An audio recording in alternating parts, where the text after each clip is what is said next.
वसिष्ठमैत्रावरुणकौण्डिन्यत्रयाश्रेय प्रबलान्विता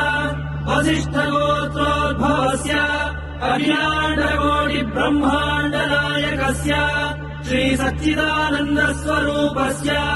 सूर्यवंशपावनस्य श्रीमदिक्ष्वाकुकुलवंशोद्भवस्य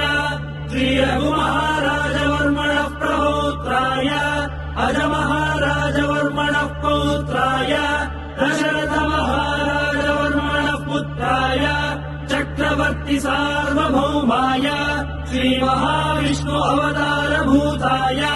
भरतखण्ड आत्मस्वरूपाय श्रीपट्टाभिरामचन्द्रस्वामिने श्रीरामचन्द्रम् सीता लक्ष्मण भरत शत्रुघ्न सहित सदा वन्दित हनुमद्विराजम् शुभचरित रत भरत खर्वित गर्व गन्धर्व यूथ गीत विजय गाथा दिव्य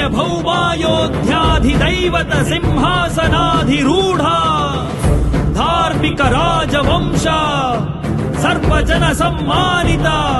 त्रेतायुग प्रवर्तिता अविकल बहु सुवर्ण हय मख सहस्र निर्वहण निर्वर्तित निज वर्णाश्रम धर्म सनातन धर्म साकेत जनपद जनि धनिक जंगम तदितर जंतु जात दिव्य गति दान दर्शित नित्य निस्सीम वैभव भारत देश आत्मस्वरूप पट्टाभिरामचंद्र महाराज